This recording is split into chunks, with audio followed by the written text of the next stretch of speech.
Sir screen show हो रहा है ना सर? हाँ, स्क्रीन शो हो रहा है सर। हाँ,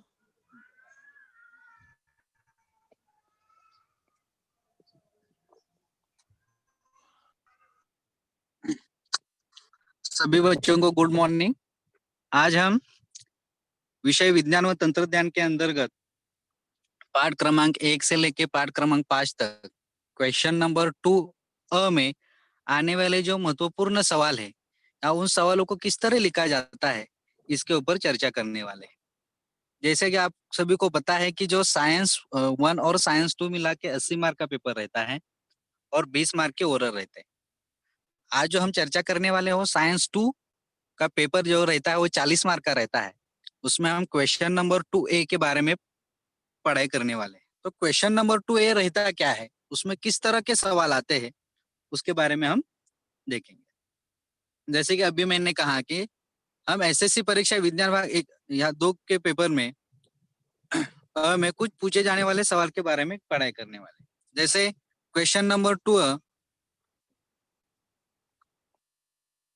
किस प्रकार के सवाल आते हैं, तो उसमें वैज्ञानिक कारण लिखो, मतलब साइंटिफिक रीजन आपको लिखना रहता है। कितने सवाल उसमें आते हैं, आपको टोटल एक सवाल लिख 3 सवाल दिए जाते हैं आपको, और उसमें से 2 सवाल आपको हल करने के लिए कहा जाता है, और एक जो सवाल रहता है उसको 2 मार्क दिए जाते हैं। ऐसे आपको 2 सवाल हल करने रहते हैं और दिए जाते हैं 3। जब आप साइंटिफिक रीजन हल करते हैं, मतलब साइंस 1 हो या साइंस 2 हो, तो जब हम रीजन लिखते हैं तो रीजन एक स्पेसिफिक होना चाहिए, मतलब जो आंसर रहना चाहिए एकदम एक्यूरेट होना चाहिए, एकदम कम शब्दों में होना चाहिए। साइंस एक ऐसा सब्जेक्ट है कि उसमें हम जितने कम शब्दों में लिख, कम शब्द इसका मतलब इंपॉर्टेंट शब्द रहते हैं ना, वो जितने लिखेंगे उतना हमें मार्क्स मिलते हैं।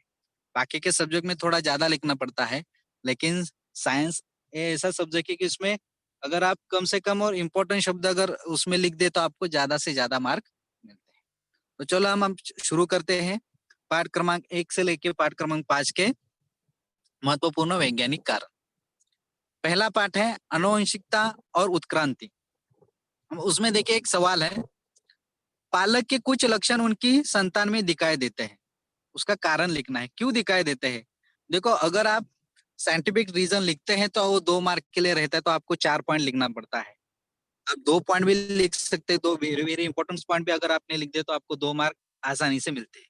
तो कैसे लिखते हैं, देखिए पालक माता के कुछ लक्षण उनकी संतान में दिखाई देते हैं, क्यों दिखाई देते हैं।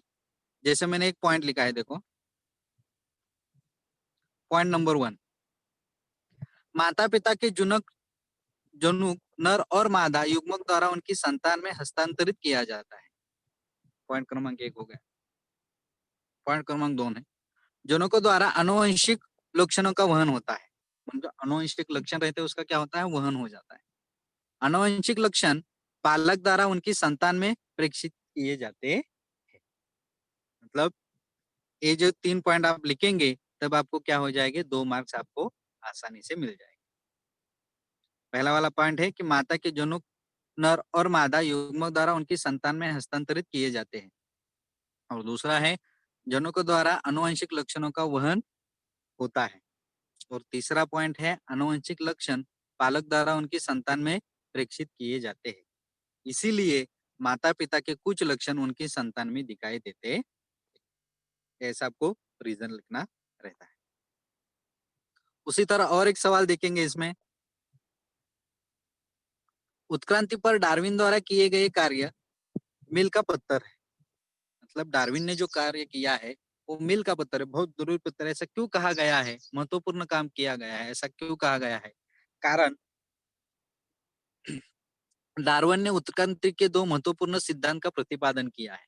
डार्विन ने 2 महत्वपूर्ण सिद्धांत दिए थे, कौन कौन सा। पहला वाला है प्राकृतिक चयन का सिद्धांत, और दूसरा है जातियों की उत्पत्ति का सिद्धांत। ये दूसरा पॉइंट। अब तीसरा पॉइंट में देखिए, डार्विन वाद का अध्ययन करने पर उत्क्रांतीय परिवर्तनों के लक्षण तथा प्रक्रिया समझ में आती। जब उनका अध्ययन किया जाएगा तब जो उत्क्रांति का परिवर्तन के लक्षण है वो समझ में आते हैं। डार्विन के द्वारा द्वारा किए गए निरीक्षण का परीक्षण आधुनिक विज्ञान के तकनीकों द्वारा करने पर सभी निरीक्षण सही पाए गए। मतलब इसका आंसर अगर आपको लिखना है तो ये 4 पॉइंट आपको लिखना है। एकदम सिंपल सिंपल आप लिख सकते हैं। क्या सवाल था हमारा? उत्क्रांति पर डार्विन द्वारा किए गए कार्य मील का पत्थर है। वैज्ञानिक कारण क्या है कि डार्विन ने उत्क्रांति के 2 महत्वपूर्ण सिद्धांत का प्रतिपादन किया है। एक है प्राकृतिक चयन का सिद्धांत और दूसरा है जातियों की उत्पत्ति का सिद्धांत।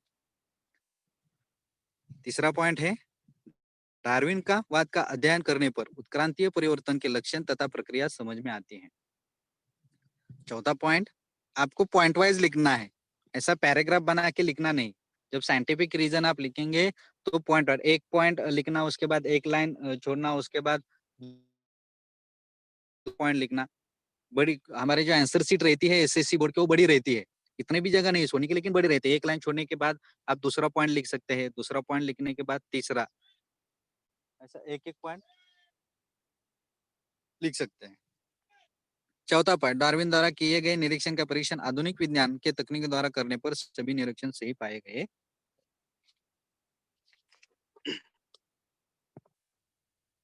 ये हो गए पाठ क्रमांक 1। अब पाठ क्रमांक 2 में, पाठ क्रमांक 2 क्या है? सजो में जीवन प्रक्रिया भाग 1 ये पाठ का नाम है। अब उसमें 2 सवाल है। जैसे पहला वाला सवाल है, रेशेदार पदार्थ एक महत्व का पोषक तत्व है। अब क्यों पोषक तत्व है? तो एक उसका कारण है अपाच्य पदार्थ होते हैं। अब रेशेदार पदार्थ क्या होते हैं? अपाच्य पदार्थ होते हैं। अनुपयोगी तथा अपाच्य अन्न की उत्सर्जन क्रिया में हमारी मदद करते हैं। ये दूसरा पॉइंट हो गया। तीसरा पॉइंट, कुछ रेशेदार पदार्थ अन्य खाद्य पदार्थ की पाचन क्रिया में मदद करते हैं। क्या कहा है यहाँ? कुछ रेशेदार पदार्थ अन्य खाद्य पदार्थ की पाचन क्रिया में मदद करते हैं। चौथा पॉइंट है हरी साग सब्जियां, फल, अन्य अनाज इत्यादि को हमारी दैनिक आहार में महत्वपूर्ण स्थान दिया जाता है। इसी कारण जाता है कारण इनमें इनसे हमें पोषक रेशेदार पदार्थ प्राप्त होते हैं। इसी कारण रेशेदार पदार्थ एक महत्व का पोषक तत्व है। जब आप ये 4 कारण लिखेंगे तब आपको क्या मिलेंगे? 2 मार्क्स मिल जाएंगे। एक है अपाच्य पदार्थ होते हैं, दूसरा है अनुपयुक्त तथा अपाच्य अन्न अन्न की उत्सर्जन क्रिया में हमारी मदद करते हैं। तीसरा है कुछ पदार्थ अन्य खाद्य पदार्थ की पाचन क्रिया में मदद करते हैं। हरी साग सब्जियां, फल, अन्य अनाज इत्यादि को हमारे दैनिक आहार में महत्वपूर्ण स्थान दिया जाता है। कारण इसमें हमें पोषक रेशेदार पदार्थ प्राप्त होते हैं। इसी कारण रेशेदार पदार्थ एक महत्व का पोषक तत्व होता है। उसके बाद दूसरा, कुछ उच्च स्तरीय वनस्पति और प्राणी भी कभी कभी अनॉक्सी शोषण करते हैं।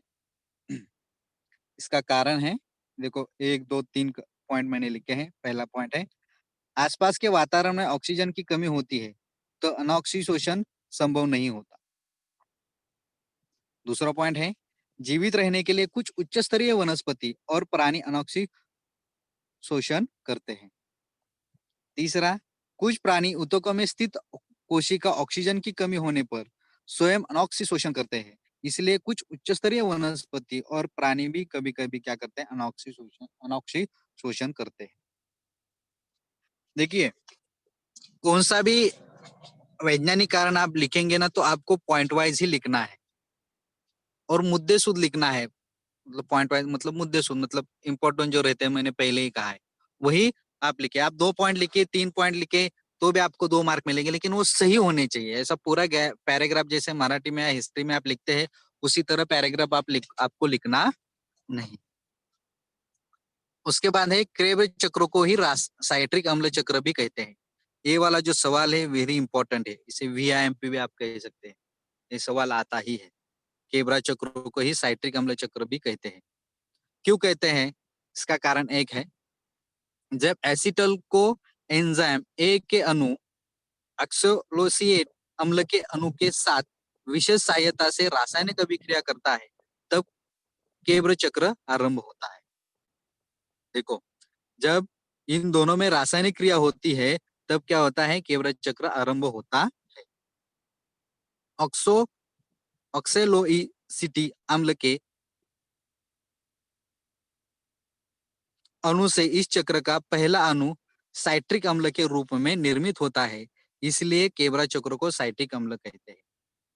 देखो, अगर कुछ बच्चे रहते हैं कि कुछ पॉइंट समझ में आता नहीं है तो भूल जाते हैं, तो ये वाला अगर दूसरा वाला पॉइंट में आपने लिख दिया तो आपको आसानी से 1 मार्क मिल जाएगा कि एक्सेसो एक्सेलो एसिटी अम्ल के अणु अणु से इस चक्र का पहला अणु साइट्रिक अम्ल के साथ अम्ल के रूप में निर्मित होता है, इसलिए इस चक्र को क्या कहते हैं, केबरा चक्र को साइट्रिक अम्ल कहते हैं।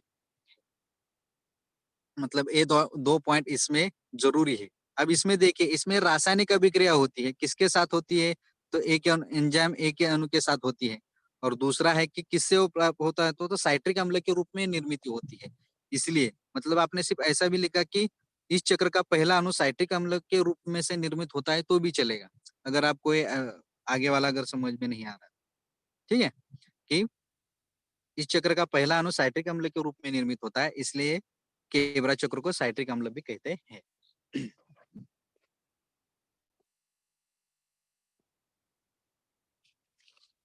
तीसरा पाठ है सजीवों में जीवन प्रक्रिया भाग 2।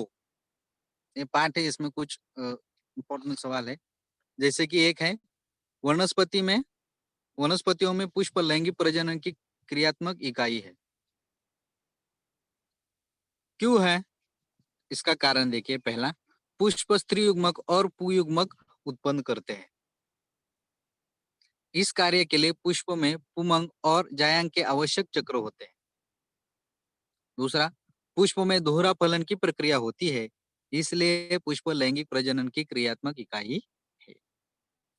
पुष्प वनस्पति में जो पुष्प है वो लैंगिक प्रजनन इकाई क्यों है? क्योंकि पुष्प में स्त्री युग्मक और पुयुग्मक उत्पन्न करते हैं। दूसरा, इस कार्य के लिए पुष्प में पुमंग और जायांग के लिए आवश्यक चक्र होते हैं। पुष्प में दोहरा फलन की प्रक्रिया होती है, इसलिए पुष्प लैंगिक प्रजनन की क्रियात्मक इकाई है। मतलब ये तीन पॉइंट आपने लिख दिए तो आपको 2 मार्क मिलेगा। उसके बाद दूसरा सवाल है, ये भी बहुत जरूरी सवाल है। 45 से 50 वर्ष के दौरान स्त्री या रजोनिवृत्ति होती है।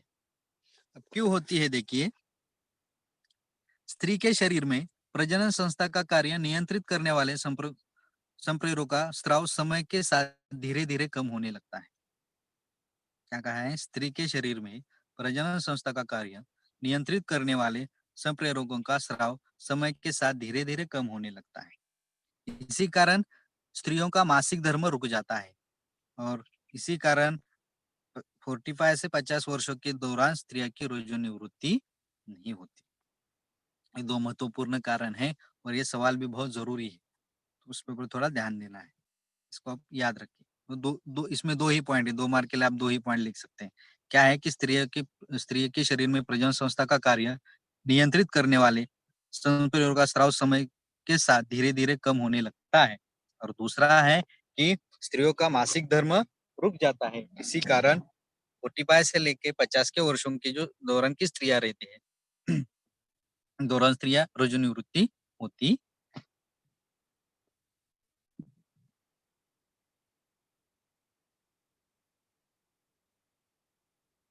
अब चौथा वाला पर्यावरण व्यवस्था। अब पर्यावरण व्यवस्था में तो बहुत सारे सवाल निर्माण। पर्यावरण व्यवस्था में आप अगर आपको वैज्ञानिक कारण आ गए तो आपको आपके अगल बगल की परिस्थिति आपको पता रहती है, आप देखते ही रहते, तो आप खुद भी उसके ऊपर रीजन लिख सकते हैं। लेकिन ये एक महत्वपूर्ण सवाल है, बाकी भी हो सकते हैं। जैसे कि ये वाला देखो, पर्यावरण में होने वाले प्रदूषण के कारण लिखो। क्यों प्रदूषण होता है उसका कारण आपको लिखना है। जैसे कि मानवीय जनगणना का विस्फोट। मानवीय जनगणना का स्कोर धीरे-धीरे अभी बढ़ता ही जा रहा है, कम नहीं हो रहा है। जैसे कि चीन 1 नंबर पे है और भारत 2 नंबर पे है, लोक संख्या के इसमें। तीव्र गति से होने वाला औद्योगिकरण। तीव्र गति से होने वाला औद्योगिकरण है, उसके वजह से भी क्या होता है? प्रदूषण होता है। प्राकृतिक संसाधनों का अंधाधुंध उपयोग। जो प्राकृतिक संसाधन रहते हैं, उसका हम क्या करते हैं? अंधाधुंध बहुत बहुत उसका उपयोग करते हैं, अंधाधुंध उपयोग करते हैं। जंगल की कटाई, अनियोजित शहरीकरण, जंगल की कटाई मतलब बड़े-बड़े शहर खड़े रहते हैं, तो उसके लिए क्या होती है जंगल कटाई भी रहती है। जैसे कि अभी कुछ दिनों पहले जो कारशेड चल रहा था आरए कारशेड मुंबई में ही, तो वहाँ के जंगल तोड़ने के बाद ही वो कारशेड बनने वाला था, शायद अब वो रुक गया है। लेकिन शहरों में या कहाँ भी अगर सुविधा चाहिए, अलग-अलग प्रकार की सुविधा चाहिए, तो हम क्या करते हैं पर्यावरण का ह्रास करते हैं और उसके वजह से क्या होता है प्रदूषण होता है। तो जब आपको पूछा जाएगा तब आपको ये 4 पॉइंट्स आपको लिखना है। उसके बाद है लास्ट वाला पार्ट, हरित ऊर्जा की दिशा में। इसमें देखिए 3 या 4 ही सवाल है इसमें। जैसे पहला है परमाणु ऊर्जा स्रोत सबसे व्यापक ऊर्जा स्रोत है। लेकिन ये ज़रा सवाल थोड़ा गलत है, तो इसमें देखिए परमाणु ऊर्जा स्रोत सबसे व्यापक ऊर्जा स्रोत नहीं है। अब क्यों नहीं है? सवाल ऐसा होना चाहिए, ऊर्जा स्रोत है। लेकिन सवाल ऐसा होना चाहिए परमाणु ऊर्जा स्रोत सबसे व्यापक ऊर्जा स्रोत नहीं है। क्यों नहीं है? तो देखिए उसका रीज़न पहला वाला है विश्व में केवल 11% ऊर्जा परमाणु ऊर्जा स्रोत से निर्मित की जाती है, पूरे विश्व में। दूसरा, भारत में केवल 2% परमाणु ऊर्जा का ही उपयोग किया जाता है। चौथा पॉइंट, पर्यावरण को नुकसान पहुंच सकता है। पर्यावरण को ये जब इसका परमाणु ऊर्जा होता है तो उसे उसका परिणाम क्या होता है पर्यावरण के ऊपर होता है। रेडियो सक्रिय पदार्थ से विकिरण ऊर्जा स्रोत होने का खतरा बना सकता है बना रहता है सॉरी। निष्क्रिय होने वाला कचरा भी एक बड़ी समस्या करता है। इसी कारण परमाणु ऊर्जा स्रोत के सभी व्यापक ऊर्जा स्रोत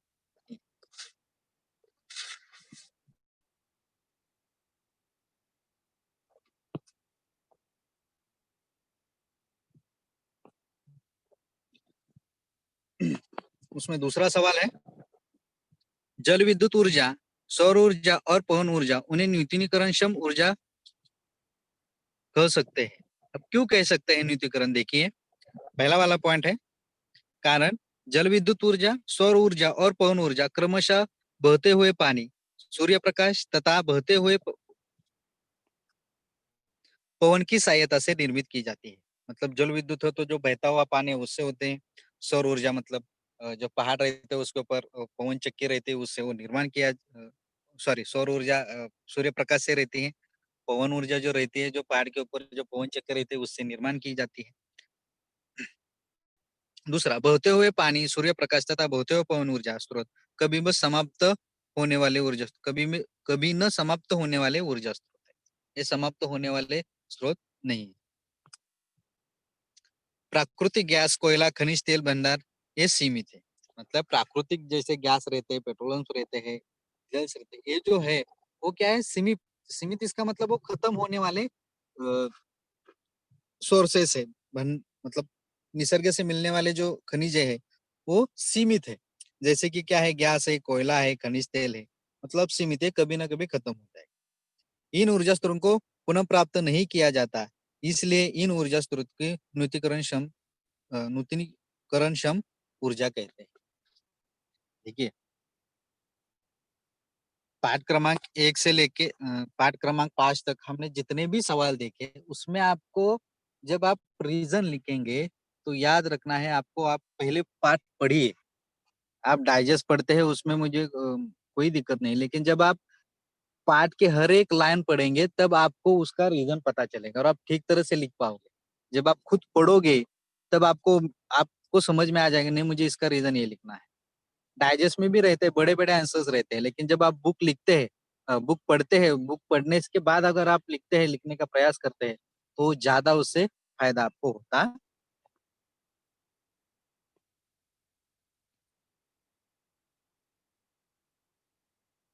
तीसरा पास वाला सवाल है, सौर फोटोवोल्टिक सेल की सहायता से एमडब्ल्यू तक ऊर्जा निर्मित संभव है। है क्या संभव? अब देखिए, इसका रीज़न है सौर विद्युत सेल को श्रेणी क्रम तथा समांतर श्रेणी में जोड़कर सौर ऊर्जा पैनल बनाया जाता है। और सौर ऊर्जा जो पैनल रहता है उसमें देखो श्रेणी क्रम तथा समांतर श्रेणी ये श्रेणी के प्रकार है सेल की। श्रेणी क्रम और समांतर क्रम में जोड़कर पैनल बनाया जाता है। पैनल से विभवांतर तथा विद्युत धारा प्राप्त की जाती है। पैनल से क्या मिलता है? विभवांतर और विद्युत धारा प्राप्त की जा सकती है। सौर पैनल को श्रेणी क्रम से जोड़कर स्ट्रिंग बनाया जाता है। अनेक स्ट्रिंग समांतर क्रम में जोड़कर सौर अरेय बनाया जाता है और इस प्रकार सौर फोटोवोल्टिक सेल की सहायता से एमडब्ल्यू से एमडब्ल्यू तक ऊर्जा निर्मित संभव होती। मतलब ये जो हमने सवाल देखे, ये सवाल पाठ क्रमांक 1 से लेके पाठ क्रमांक 5 के बीच के इम्पोर्टेंट सवाल है जो परीक्षा में पूछे जाते हैं।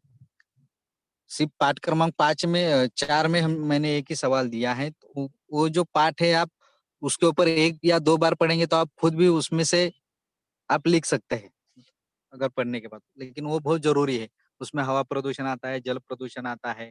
मतलब ये जब आपको पता है हवा प्रदूषण, जल प्रदूषण आप खुद भी लिख सकते हैं, कि हवा प्रदूषण क्यों होता है, जल प्रदूषण क्यों होता है।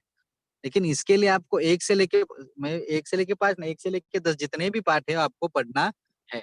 और उस ये तो 1 का हो गया मतलब 1 के लेके 5 के बीच में। लेकिन आपको जब एसएससी का पेपर रहेगा तब आपको सवाल पाठ क्रमांक 1 से लेके पाठ क्रमांक 10 तक आ जाएँगे।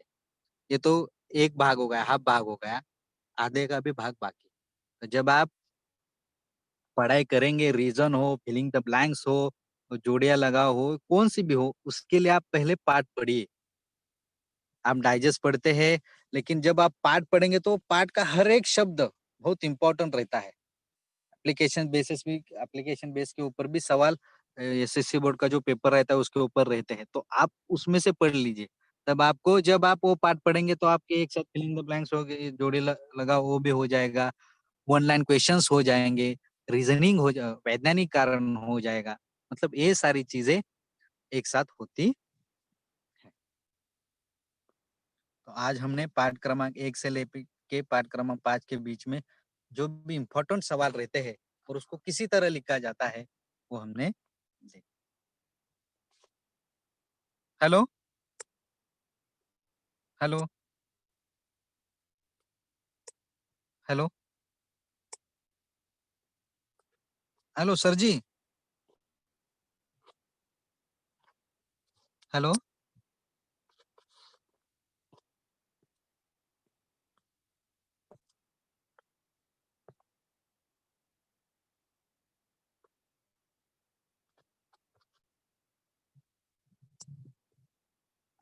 हेलो। सर हो गया लेक्चर? हाँ, ये सर इतने ये सवाल थे। हाँ, बच्चों किसी को प्रश्न पूछना है तो हाथ उठा लो।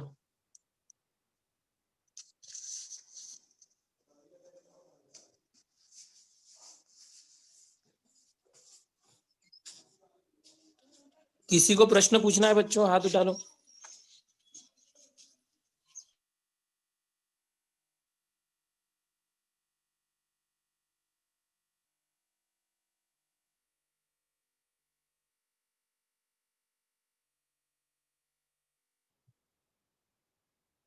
सचिन बोलो, माइक चालू कर सचिन। Good morning sir. हाँ, गुड मॉर्निंग। सर पार्ट 1 से लेकर पार्ट मतलब 5 तक मतलब जितने भी स्वाध्याय उसमें का सब आंसर याद करना पड़ेगा कि आप जो इम्पोर्टेंट बताए वो सब करना पड़ेगा। देखो बेटा, पाठ के नीचे के भी सवाल आते हैं और पाठ के अंदर के भी कुछ सवाल आते हैं। तो इसलिए मैंने एक बात लास्ट में बात कही थी कि मैंने कि जब आप पाठ के नीचे का स्वाध्याय करते हैं ना, तो उसके पहले आप पहले पाठ पढ़िए। तो होता क्या है, एप्लीकेशन बेसिस के ऊपर भी कुछ सवाल आते हैं। ये तो इम्पोर्टेंट है, मैंने मतलब ये सवाल आएंगे ही, मतलब बार बार आए हैं तो ये सवाल आएंगे। लेकिन अगर इससे अगर कुछ अलग सवाल आया तो इसलिए मतलब आएगा या नहीं आएगा वो तो नहीं, ये तो इम्पोर्टेंट सवाल है ही, इसमें कोई दिक्कत ही नहीं। लेकिन उसके लिए और प्योर होने के लिए और 100% देने के लिए हमें पाठ के अंदर भी पाठ की भी पढ़ाई करनी चाहिए। पाठ के नीचे के स्वाध्याय उसमें से भी सवाल आते थैंक यू सर। हैं। और किसी को कुछ सवाल है तो हाथ उठाइए।